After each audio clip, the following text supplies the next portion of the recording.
Hello, everyone, and welcome to Agulhas Current Affairs, a marine science podcast with me as one of your hosts, Dr. Yanis Kirsten, otherwise known as Geekoscopy, and And Dr. Nelson Miranda from Argonaut Science. right, and we're actually using the name Current Affairs for the first time today, so it's a special episode for us. And Agulhas Current Affairs. What a name! We just think it's a fun name. It ticks a lot of boxes for us. Yeah, for sure. And the spirit of the podcast is kind of getting everyone involved in marine sciences and a bit more clued up.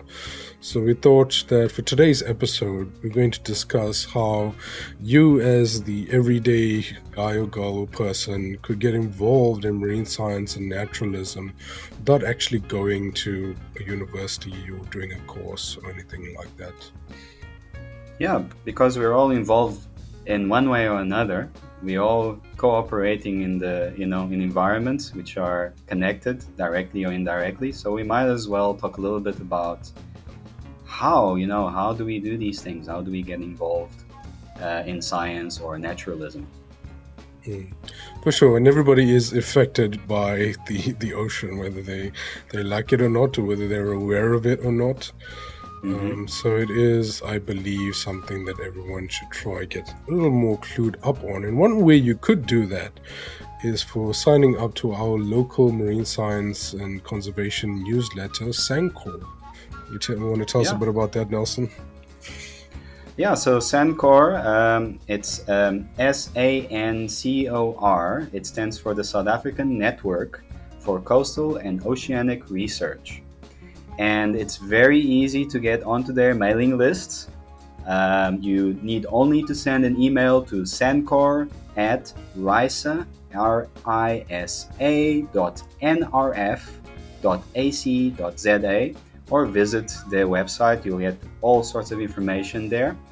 And once you send an email, you just need to say on the subject, I want to join Sancor mailing list. And then they're very good. They come back to you immediately. It's free of charge. It's just information that you get every week, sometimes even twice a week. For sure. I met the lady Carmen Fisser, I think, at a workshop, and she's a very nice lady. So good people working with her. And they basically notify you about things like vacancies, other opportunities, PhDs, MScs, student projects, everything you need to know to kind of get involved. Also, webinars, stakeholder meetings, most important things. Yeah, and that's for the whole of South Africa. So it's quite a nice email to get every week to see what's going on. And the webinars are open, to the public, a lot of them. So yeah, it's quite a nice way to see what's going on in marine science in South Africa. For sure. Another way you could easily, within the next couple of minutes, maybe get involved is downloading some kind of app that's involved with naturalism or marine science. So what kind of apps could we download, Nelson? Oh, I'm a big fan of iNaturalist, right? So that would be my first app. I have it on my phone. If you have access to technology, which we presume you do, since you may be listening to this podcast, and it's a free to download. It's an open source sort of app, and I really like it for many reasons. One of which is that, in the scientific method, and anyone and everyone uses the scientific method. One of the first steps is just to observe. So this app is all about observation, recording that observation with your smartphone, taking a picture, which will have a geotag, so your location will be associated with that information of the picture.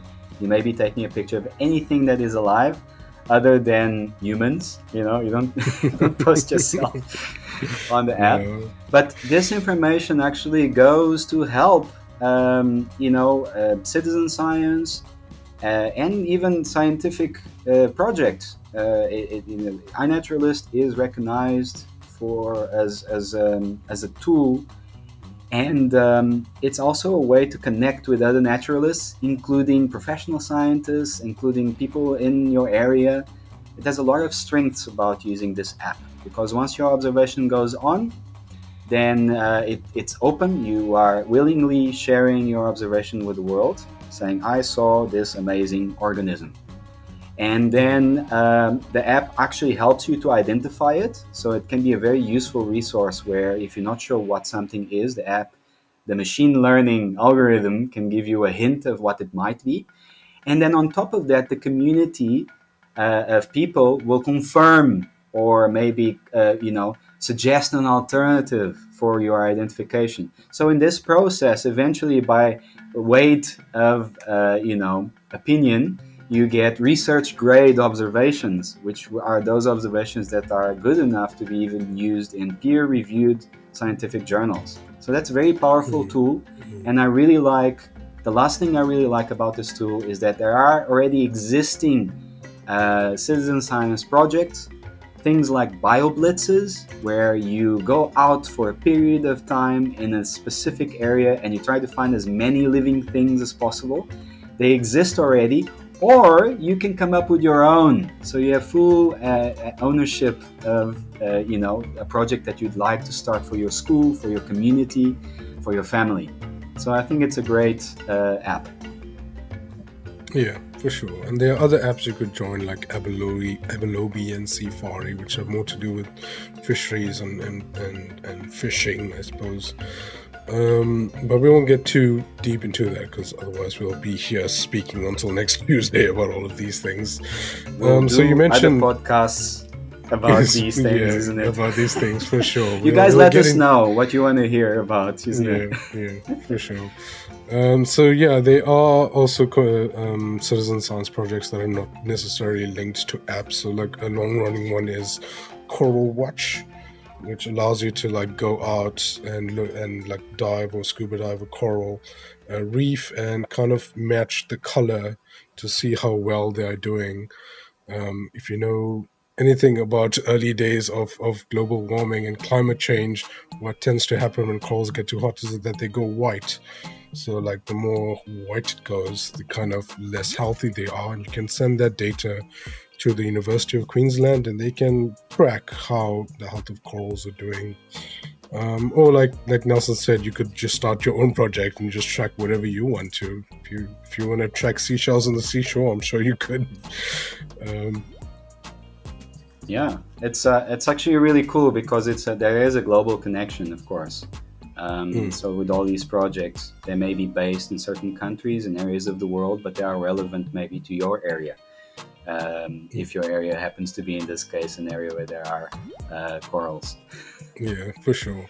So if you do want to play around on the beach, but you don't want to get like too like sciencey or researchy with it, you could just join up a beach clean. And there are various organizations. One of them, I'm sure Nelson's familiar with.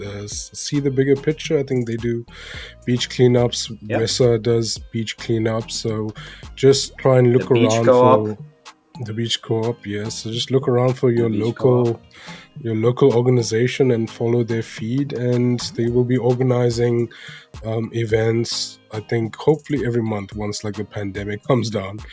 And it usually happens on things like Facebook, where there's an event kind of organizer, and just sign up and go down, take some gardening gloves, some water, a cap, like get yourself kitted out, and you can pick up litter and make the world a better place. Yeah, and it's mostly about the connections and awareness. So these events are primarily fun events and events where you can really get to know more of how you can get involved in your community. And they're not necessarily just restricted to marine coastal areas. Even further up the river streams, there will be cleanup events.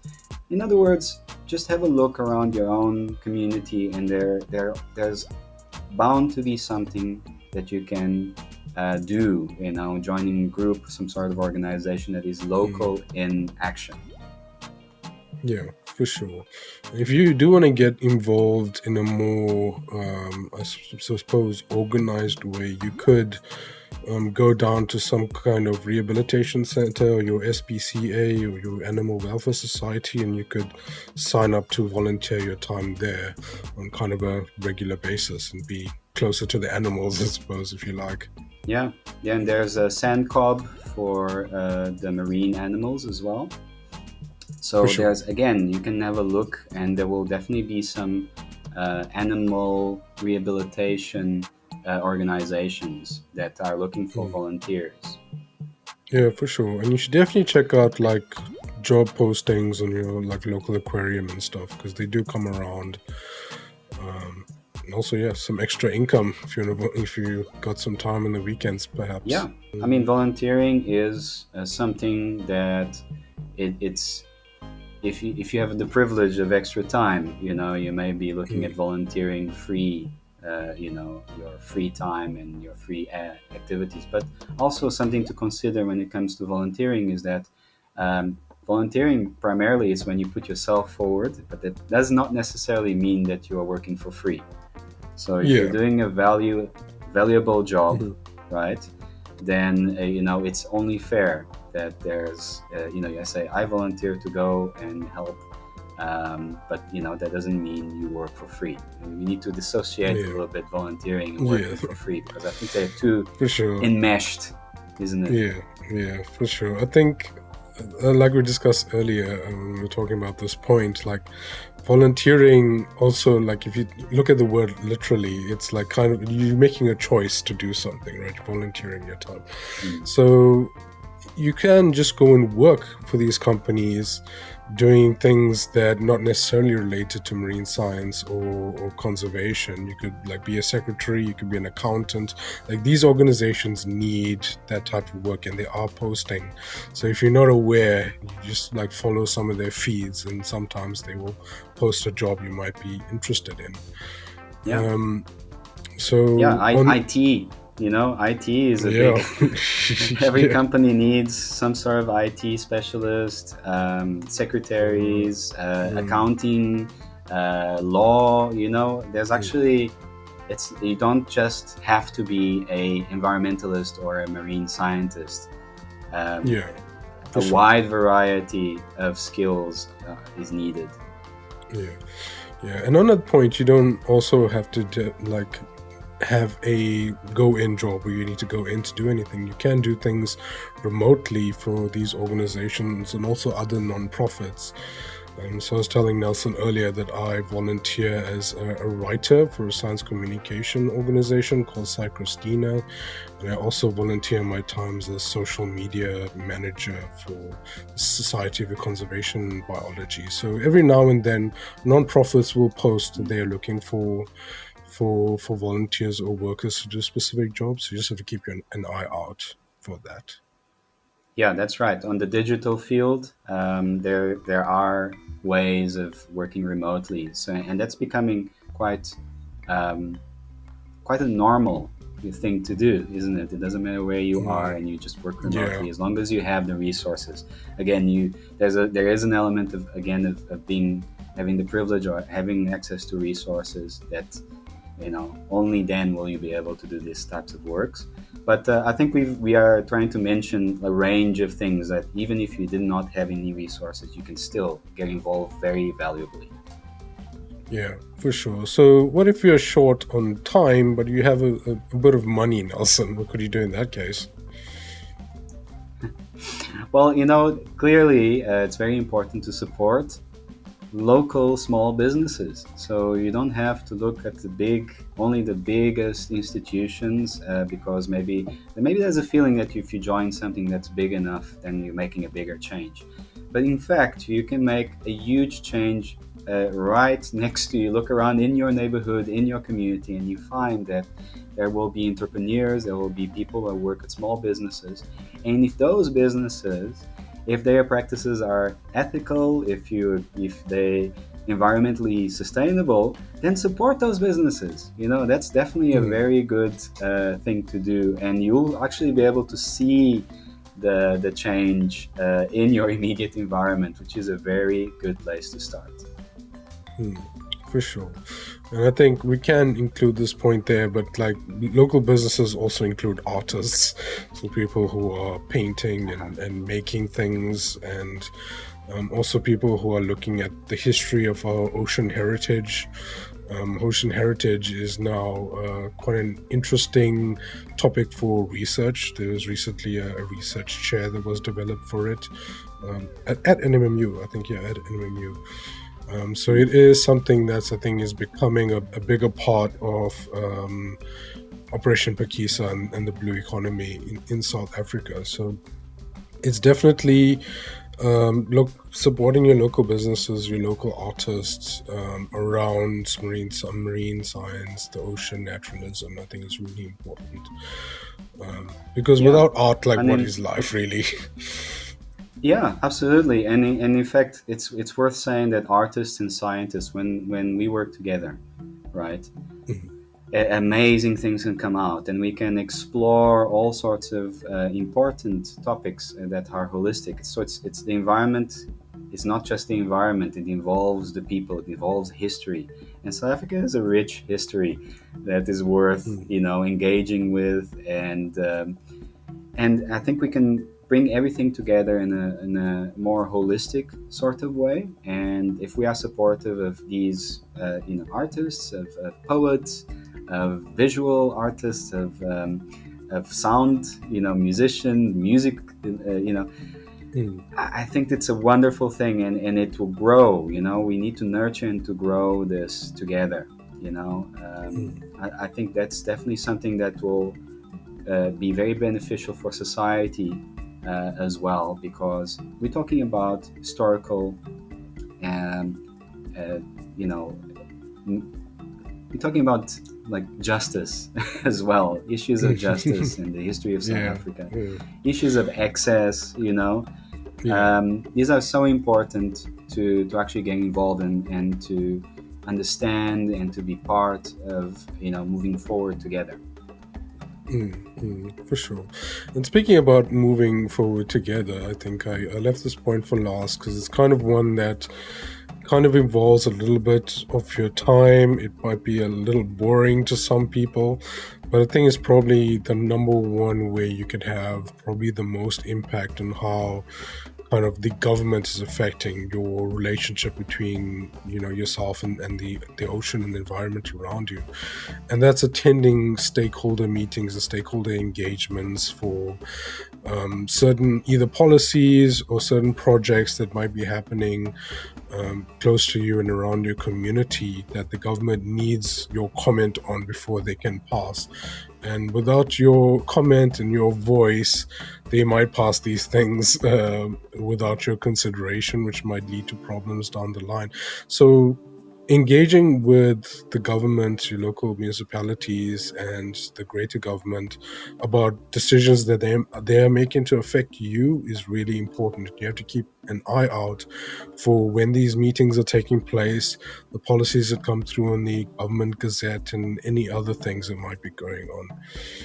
What do you think of that, Nelson?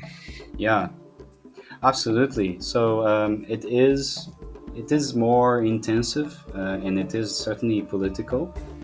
There are political implications, but you should have a look not just at the media, but at the government gazettes, right? So the government releases gazettes with all sorts of information, including job opportunities as well, but also sort of projects and development that are going to affect someone somewhere. So it's very important to keep an eye out regularly on the publicized government gazettes, and it's part of the law, right? So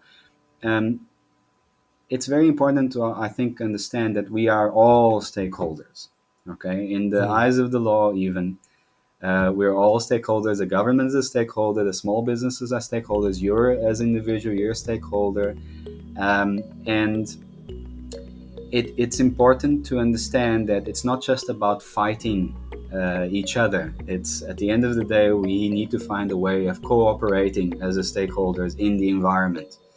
And so to be able to assert your position as a stakeholder, there's actually an opportunity to do that according to the law. And that's what this infrastructure, this structure of stakeholder meetings, that's what it's for, right? This is not a debate about whether it's effective or not. This is a debate of using something that is important, right? Yeah. And the more of us that get involved in this, the better. For sure, 100%.